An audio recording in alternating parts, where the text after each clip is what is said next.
ایمان کے بنیادی اراکین جیسے کہ اللہ تعالیٰ پر ایمان لانا، فرشتوں پر ایمان لانا اور اس کے رسولوں پر ایمان لانا، یوم آخرت پر ایمان لانا، تقدیر کے اچھے اور برے ہونے پر ایمان لانے کے علاوہ لوح محفوظ پر پکا اور سچا یقین ہونا بھی ضروری ہے۔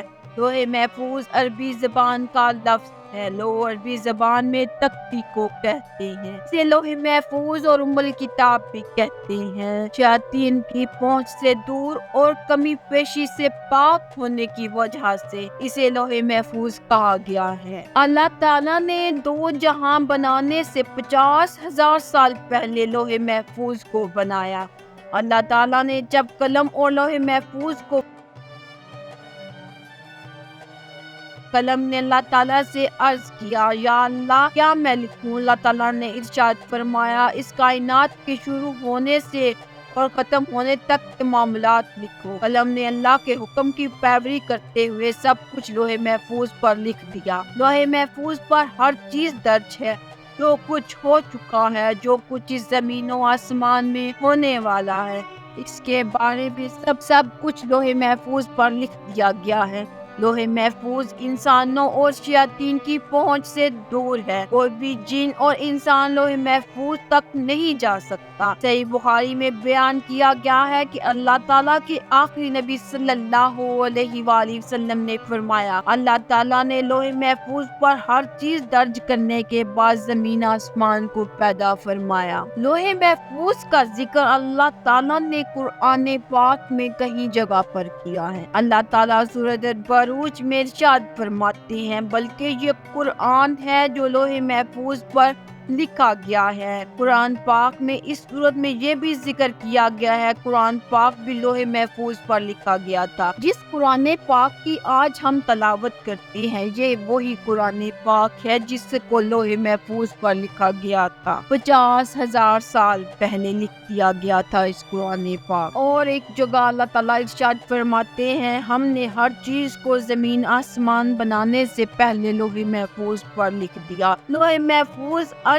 کی دائیں جانب سیدھی ہے۔ حضرت سیدنا ابن عباس فرماتے ہیں، اللہ تعالیٰ نے لوح محفوظ کو پیدا فرمایا، اس کی لمبائی 100 سال کی مسافت فاصلہ دوری ہے۔ تفسیر ابن کثیر میں ہے کہ لوح محفوظ کی چوڑائی مشرق اور مغرب کے درمیانی فاصلے کے برابر ہے۔ لوح محفوظ کس چیز سے بنائی گئی؟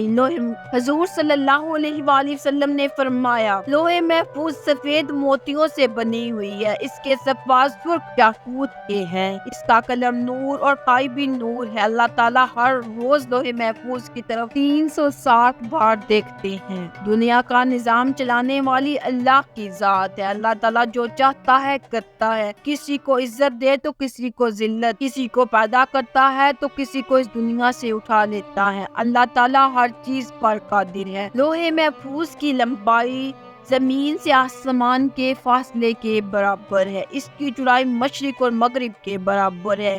لوح محفوظ عرش کی دائیں جانب لٹکی ہوئی ہے۔ حضرت سیدنا ابن عباس سے روایت ہے، لوح محفوظ پر یہ درج ہے کہ اللہ تعالیٰ کے سوا کوئی عبادت کے لائق نہیں، اس کا دین اسلام ہے، اور حضرت محمد صلی اللہ علیہ وآلہ وسلم اللہ کے آخری رسول ہیں۔ جو بھی بندہ اللہ تعالیٰ کی عبادت کرے، اس کے نبیوں اور رسولوں اور کتابوں پر ایمان لائے، تو اللہ تعالیٰ اس کو جنت میں اعلیٰ مقام عطا کرے گا۔ لوح محفوظ پر اللہ تعالیٰ نے حضرت اسرافیل کی ڈیوٹی لگائی ہوئی ہے۔ حضرت ابو سنان فرماتے ہیں کہ اللہ تعالیٰ کے سب سے نزدیک لوح محفوظ ہے، جو عرش کے ساتھ لٹکی ہوئی ہے۔ جب اللہ تعالیٰ کوئی کام کا ارادہ کرتا ہے تو لوح محفوظ پر لکھ دیتا ہے۔ تو یہ لوح محفوظ حضرت اسرافیل کے ماتھے کو تعلق۔ حضرت اسرافیل اللہ کی عظمت کے آگے سر جھکائے ہوئے ہیں۔ حضرت اسرافیل زمین پر نظر جھکائے ہوئے ہیں۔ جب لوح محفوظ حضرت اسرافیل کے ماتھے پر جا کر لگتی ہے تو حضرت اسرافیل اس پر نظر دوڑاتے ہیں۔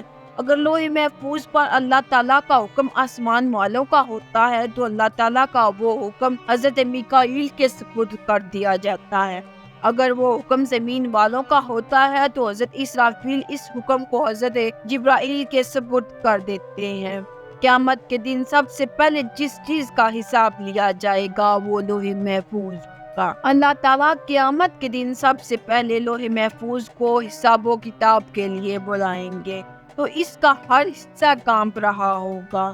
اللہ تعالیٰ لوح محفوظ سے فرمائیں گے کیا تم نے میرے سارے حکم پہنچا دیے تھے؟ لوح محفوظ اللہ تعالیٰ کی بارگاہ میں عرض کرے گی جی میرے رب میں نے تمام حکم پہنچا دیے تھے۔ تو اللہ عرض کرے گا تیرے حق میں کون گواہی دے گا؟ لوح محفوظ اللہ تعالیٰ کی بارگاہ میں عرض کرے گی میرا گواہ حضرت اسرافیل ہے۔ اس کے بعد حضرت اسرافیل علیہ السلام کو بلایا جائے گا۔ جب حضرت اسرافیل علیہ السلام اللہ تعالیٰ کی بارگاہ میں حاضر ہونے کا حکم ہوگا تو اللہ تعالیٰ حضرت اسرافیل علیہ السلام سے پوچھے گا کیا لوح محفوظ نے میرے تمام احکامات پہنچا دیے تھے؟ تو اسرافیل اللہ کی بارگاہ میں عرض کریں گے جی میرے رب۔ اس وقت لوح محفوظ کہے گی سب تعریفیں اللہ تعالیٰ کے لیے ہیں جس نے مجھ کو برے عذاب سے دور رکھا۔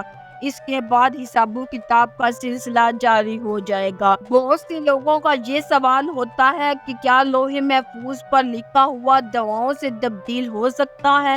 ان کے سوال کا جواب یہ ہے کہ تقدیر 3 قسم کی ہوتی ہے۔ پہلی تقدیر وہ ہوتی ہے جس کو اللہ تعالیٰ نے انسان کی دعاؤں سے بدل دیتا ہے۔ دوسری تقدیر وہ ہوتی ہے جس کو اللہ تعالیٰ اپنے نبیوں، رسولوں اور ولیوں اور نیک بندوں کی دعاؤں سے بدل دیتا ہے۔ اس 2 قسم کی تقدیر کو تو بدلا جا سکتا ہے لیکن تیسری قسم کی تقدیر کو بدلا نہیں جا سکتا جو لوح محفوظ پر لکھی ہوئی ہے۔ اس تقدیر کو کبھی کوئی نہیں بدل سکتا سوائے میرے اللہ کے۔ اللہ تعالیٰ سے دعا ہے کہ اللہ تعالیٰ ہم سب کو حضور صلی اللہ علیہ وآلہ وسلم کی شریعت کے مطابق زندگی گزارنے کی توفیق عطا فرمائے، آمین۔